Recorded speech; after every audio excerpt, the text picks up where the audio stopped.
Hello my beautiful family. तो episode number 12 में हम लोग देखते हैं एग्जाम का डे होता है। फिर कैफे एरिया में डेमी और जेबी बैठी खुश हो रही होती हैं कि एग्जाम ओवर हो गए। डेमी कहती है कि लास्ट डे एग्जाम का स्कूल में सबसे अच्छा डे होता है। जेबी सोचती है नॉवल में ये बात डेमी ने जेसू को कही थी। नॉवल में ही छासे ही ने पॉडकास्ट में जाकर डेमी के बारे में कहा था कि वो एक स्टोरी बताने लगी है। बेबी जल्दी से भागकर वहां पर जाती है तो शीन ने उस पॉडकास्ट की वॉल्यूम को लो कर दिया था। जेबी शीन को कहती है कि थैंक गॉड तुम यहाँ पर थे, वरना इन्होंने दोबारा से डेमी पर अटैक करना था। शीन कहता है कि ये अजीब था कि कांग जुन सियोंग ने अचानक से तुम पर अटैक क्यों किया था, क्योंकि नॉवल में हर हीरोइन को हार्ड टाइम मिलता है। जेबी कहती है कि तुम क्या कह रहे हो। फिर शीन उसे वो पॉडकास्ट सुनाता है तो उसमें डेमी का नहीं जेबी का नाम था। जुन सियोंग और छासे ही नॉवल के मेन विलन बन गए हैं। इस नॉवल की मेन हीरोइन तुम बन गई हो। नेक्स्ट सीन में हम लोग देखते हैं डेमी को और जेसू को जो कि आपस में कुछ एक्सचेंज करते हैं, जिसमें जेसू डेमी को उन्हें उनकी चाइल्डहुड की पिक्चर्स देता है और डेमी फ्रेंडशिप का क्वेश्चन ईयर देती है जो कि उसने जेबी से फेल करवाया था। डेमी उसे कहती है कि तुमने ये पिक्चर्स कैसे ली। जेसू कहता है कि सिंपल, मैंने उसे तुम्हारी पिक्चर्स दी और उसने मुझे अपनी पिक्चर्स दे दी। फिर देवी कहती है कि कैसे चल रही है जेबी के साथ। जेसू कहता है कि अभी तक हम लोग फ्रेंड्स ही हैं और उसे ये भी बात पता है कि बचपन में तुम मेरा फर्स्ट लव थी। डेमी कहती है कि तुम्हारी वजह से मुझे बहुत प्रॉब्लम हुई, ये नहीं कि तुम ही सिर्फ सरवाइव कर रहे थे, मैं भी सरवाइव कर रही थी। फिर नेक्स्ट सीन में डेमी उन्हें की पिक्चर्स देख रही होती है तो सामने उन्हें के पास कुछ लड़की खड़ी होती है। वो उसे अपने साथ चलने को कहती है। उन्हें कहता है कि मेरी गर्लफ्रेंड है। डेमी वहाँ से चली जाती है। फिर वो बताता है कि उन लड़कियों को कि मेरी गर्लफ्रेंड का नाम डेमी है। नेक्स्ट सीन में जेसू वो क्वेश्चन ईयर पढ़ रहा होता है जिसमें जेबी के बारे में सब कुछ लिखा हुआ था कि उसकी फेवरेट मूवी और ड्रामा और सारी चीज़ें हॉबी वगैरह क्या हैं। जब वो जेबी की favourite movie my girlfriend who I love search करता है तो देखता है वो एक स्कूल लव स्टोरी थी जिसमें हीरो ने किसी और से शादी कर ली थी। जेसू कहता है कि किस टाइप की मूवी है जो जेबी को पसंद है। फिर वो देखता है मॉर्निंग टाइम में जेबी को एप्पल जूस पीना बहुत ज़्यादा पसंद है। फिर वो नेक्स्ट डे जाकर जेबी को एप्पल जूस देता है। शिन कहता है कि तुम मेरे लिए नहीं लाए। जेसू से भी देता है तो शिन देख कर कहता है कि मुझे इसने पहली दफ़ा कोई चीज़ दी है। जेबी ये सोचकर हैरान हो रही होती है कि मैं इतनी एक्साइटेड क्यों हो रही हूँ, जेसू मेरा ख्याल रख रहा है। वो एक 2D करेक्टर है नॉवल का। फिर वो कहती है लेकिन मैं भी तो नॉवल में हूँ, इस वजह से मैं भी वही करेक्टर हूँ। फिर नेक्स्ट क्लास में सारी सीट एक्सचेंज हो जाती हैं। जेबी की साइड पर जेसू बैठा था और सामने शिन बैठा था। शिन उसे कहता है देखा तुमने मेन करेक्टर होने का इफेक्ट। फीमेल मेन करेक्टर हमेशा मेल मेन करेक्टर के साथ हमेशा इन्वॉल्व रहेगी। फिर जेबी अपनी बुक भूल जाती है। मैम कहती है उसे पीछे जाकर खड़ी हो जाओ। जेसू के पास बुक होती है, वो भी कहता है कि मेरे पास बुक नहीं है और पीछे जाकर खड़ा हो जाता है। जेबी कहती है तुम्हारे पास बुक थी, तुमने झूठ क्यों बोला। जेसू कहता है मेरे पास बुक नहीं थी। वो उसके पास जाकर कहता है कि बस इकट्ठे खड़े रहते हैं, आज सूरज कितना ब्राइट निकला है, कितनी ज्यादा रोशनी आ रही है अंदर। नेक्स्ट सीन में हम लोग देखते हैं जेबी देखती है सेही को और जिनियोंग को जो कि उसकी बुक्स को डस्टबिन में डाल देती हैं और कह रही होती हैं कि जेबी ने हमें रे किया है, अब कोई भी बच्चा हमसे नहीं डरता। वो अचानक से इतनी काइंड हो गई है, मुझे इतना गुस्सा आता है। जेबी जाकर डस्टबिन से अपनी बुक्स निकाल लेती है।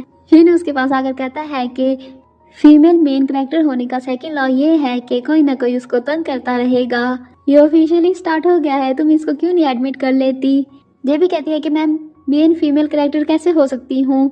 शिन कहता है क्योंकि जेसू ने तुम्हें प्रपोज किया था। जेबी कहती है मतलब तुम ये कह रहे हो कि जेसू वाकई में मुझे लाइक करता है और वो इस बात में सीरियस है। शिन कहता है मुझे इस बारे में पता नहीं है, लेकिन आज जो भी हुआ वो सब कुछ देखकर लग रहा है। नेक्स्ट सीन में हम लोग देखते हैं जिनवू को जो बैठे सोच रहा होता है। उसकी मैम उसे कह रही थी कि तुम्हारी मदर ने कहा है कि तुम डॉक्टर का फॉर्म फिल करोगे क्योंकि तुम्हारे दो बड़े भाई वो भी मेडिकल की फील्ड में ही गए हैं। और वो जेबी की बात भी सोचता है जब जेबी ने कहा था कि कोई चीज़ करने में आपको मज़ा आता हो, और वो फोटोग्राफी थी। जिनू अपना कैमरा पकड़ के वहाँ से चला जाता है और जेबी के पास जाता है। जिनू जेबी को कहता है कि मैंने सोच लिया है मुझे किस चीज़ में मज़ा आता है, पिक्चर्स क्लिक करने में। जेबी कहती है कौन सा रूम में जितनी भी पिक्स लगी थी वो आपने खींची थी, मैंने सोचा नहीं था। जिनू कहता है कि तुम्हारा कैमरे के साथ बड़ा एक्सपीरियंस लगता है। जेबी कहती है हाँ, मैं कैमरे में रियल लाइफ से ज़्यादा अच्छी लगती हूँ। इस तरह की बातें लोग कहते थे, बट उन्हें यह नहीं पता था कि फाइनल रिजल्ट लेने के लिए कितनी मेहनत करनी पड़ती है। जिन्हों कहता है कभी कभी मुझे तुम्हारी बातें समझ में नहीं आती। जेबी कहती मेरे माइंड में जो भी आता है मैं बोल देती हूँ कुछ भी।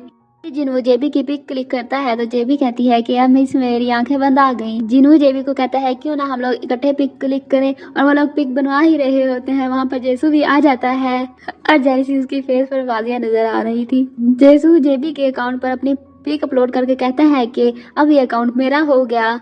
जेबी देख कर कहती है कि ये ऐसे कैसे कर सकता है। वो जिन्हों को कहती है कि मुझे एक अर्जेंट काम आ गया, लेकिन इस वीकेंड पे हम लोग फोटो ट्रिप पर चलेंगे इकट्ठा, अभी मुझे जाना होगा। और वो जेसू को कॉल करते हुए चली जाती है वहाँ से। फिर कौन से रूम में जेसू आकर कहता है कि जेबी सुबह से मेरे पीछे पड़ी हुई है। शीन कहता है क्योंकि तुमने उसका अकाउंट ले लिया है। वो वहाँ से जाते हुए कहता है कि इस वीकेंड मैं नहीं आऊंगा मीटिंग में। शीन कहता है कि आप लाइब्रेरी में जाओगे इस वीकेंड।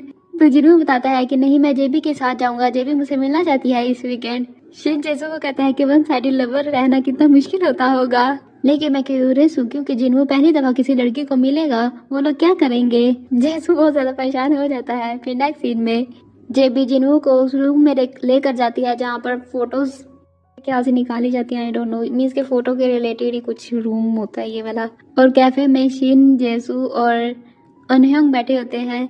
जेसू शीन को मोबाइल दिखाता है और उसने इतनी ज्यादा कॉल्स की हुई थी, जेबी उसकी कॉल नहीं उठा रही थी।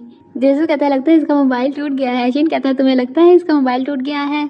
फिर जेसू अनहयोंग को कहता है तुम बहुत खुश हो गए, मुझे बताओ तुम मुझे चूज करो या देवी को, फ्रेंडशिप या लव को। शीन कहता है अगर तुम होते तो तुम क्या करते, जाओ उन लोगों का पीछा करो, या अगर तुम कहते हो तो मैं जिन्हों को कॉल कर देता हूँ, उनसे पूछ लेता हूँ कि वो लोग कहाँ पर हैं।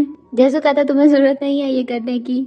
और दूसरी तरफ जिन्हों और जेबी पिक्स को निकाल कर उसको ड्राई करने के लिए रख देते हैं। जिन्हों कहता है लगता है तुम्हारा बहुत ज्यादा एक्सपीरियंस है। जेबी कहते हैं ये मैंने 3 साल पहले स्टार्ट किया था, जब सब लोग मोबाइल पर पिक्चर्स बनाते थे तो मैं पिक्चर्स को डेवलप करती थी। मैं थोड़ी सी उन लोगों से डिफरेंट हूँ क्योंकि मैं दूसरों को कॉपी करना नहीं चाहती। जिन्हों कहता है कि ये क्यूट है और सेंटिमेंटल भी।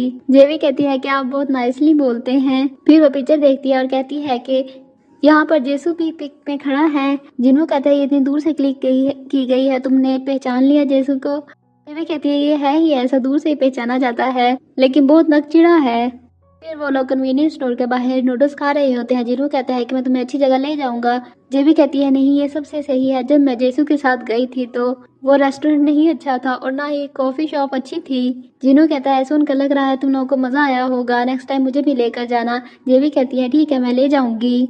फिर वो जेबी को फ्लावर्स देता है। जेबी कहती है इन फ्लावर्स की कोई जरूरत नहीं थी। जिन्हों कहता है कि मैं गिल्टी फील कर रहा था कि मैंने तुम्हें अच्छी जगह खाना नहीं खिलाया।